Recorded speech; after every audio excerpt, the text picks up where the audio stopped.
বাঙালি জাতি সারা পৃথিবী জানে যে স্বাধীনতার ঘোষক বঙ্গবন্ধু শেখ মুজিবুর রহমান। কিন্তু সে তার কবিতায় লিখেছে যে কালুরঘাটে মেজর জিয়া মুক্ত জাতি মুক্ত হিয়া স্বাধীনতার দিলেন ডাক অবাক মানুষ হয় সবাক। যে মেজর জিয়া স্বাধীনতার ঘোষণা দিয়েছেন, উনি ঘোষণা না দিলে স্বাধীনতা আসতো না, মানুষ মুক্তিযুদ্ধে যেত না। ওনার মূল কবিতার সারমর্ম এটা। যার জন্য আমরা এই কুলাঙ্গার বাংলা একাডেমির মহাপরিচালকের আমরা এই মুহূর্ত থেকে অপসারণ চাই। আমরা এখান থেকে বেরিয়ে আমরা প্রেস ক্লাবের জাতীয় প্রেস ক্লাবের সামনে গিয়ে আমরা 30 মিনিট মানববন্ধন করব তার অপসারণের দাবি।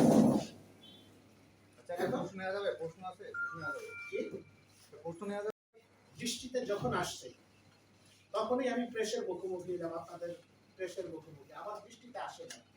এখন অনেকে অনেক পুস্তক লেখে, সবার পুস্তকটা তো সবার নজরে আসে না সবকিছু। যেমন আমার নজরে এখন এসেছে, আমি এটা নিয়ে আপনাদের মুখোমুখি হলাম। আমার কোনো সে কার গুণকীর্তন করলো, সে এখানে জিয়াউর রহমান খালেদা জিয়া গুণকীর্তন করে, সেখানে আমাদের কোনো প্রশ্ন সে করতেই পারে। সে কাউকে কারো গুণকীর্তন করে সে কবিতা লিখতেই পারে, এটা তার বিষয়। আমাদের প্রশ্ন একটি জায়গায় যে মুক্তিযুদ্ধের ইতিহাস। আমি মনে করি তার এই কবিতার মাধ্যমে মুক্তিযুদ্ধের ইতিহাসকে সে বিকৃত করেছে। শুধু এই কারণেই আমি প্রেসের মুখোমুখি। অন্য তার দুর্নীতির বিষয়, এগুলি দুদক আছে, বাংলাদেশে আরো অনেক সংস্থা আছে যারা এই বিষয়গুলি দেখবে।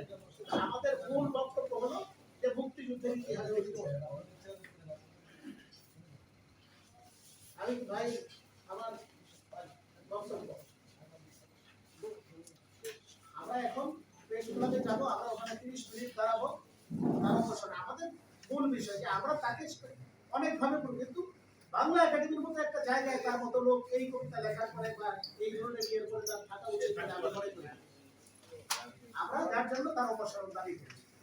এখন আমাদের দাবি বাস্তবায়ন। আর আপনি যেটা বললেন যে মাননীয় প্রধানমন্ত্রী, আসলে একটা মানুষ সে কতটা, আপনিও যদি তার চেয়ারে থাকতেন, তাকে বিভিন্ন তার চারপাশে যারা আছে, আমরা যারা, যেমন উনি মুস্তাক, উনি বঙ্গবন্ধুর খুব ঘনিষ্ঠ লোক ছিলেন। মুস্তাক বঙ্গবন্ধুকে হত্যা করবে এটা কেউ বিশ্বাস করছে? সে ষড়যন্ত্র করবে এই হত্যা, এটা কেউ বিশ্বাস করবে না। গিয়ে দেখেন হয়তো মাননীয় প্রধানমন্ত্রীর চারপাশেও হয়তো এরকম মুস্তাকের মতো লোক আছে যারা তাকে ওইভাবে উপস্থাপন করেছে। এবং এই নুরুল হুদা তো এক এক সময় রং বদলে, উনি বিএনপি আসলে বিএনপির কোনো, আসলে তো সে মুক্তিযুদ্ধের পক্ষের লোক না, সে মুক্তিযুদ্ধের বিপক্ষেরই লোক। কিন্তু সে এখন নতুন ভাবে তার রং বদলাইছে, সে গিরগিটির মতো তার রং পরিবর্তন। এইটাই হলো আমাদের মূল বিষয়। আমার সে কার পক্ষে কবিতা লেখলো, কার বিপক্ষে, আমাদের বক্তব্য হলো মুক্তিযুদ্ধের বিপক্ষে সে কি লিখেছে, আমাদের এই বিষয়টা। আমি মনে করি যে সেই কবিতার মাধ্যমে ইতিহাস বিকৃত করেছে, এই কারণেই আমরা তার অপসারণ। ভাই আপনার প্রশ্নের আমরা এখন একটু প্রেস ক্লাব আমাদের দাবি সেই সুচারভাবে করতে হবে, তবে সরকার মানতে বাধ্য হবে।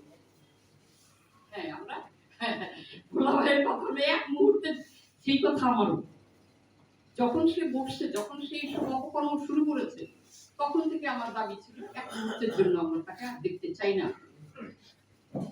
সেই দাবি আবারও এই সকলের সঙ্গে আমি আমার দাবি পেশ করে দিলাম। এখন আপনারা যদি আমাকে একটু অনুমতি দেন, তাহলে আমি একটু কর্মক্ষেত্রে ফিরে যাই। আপনারা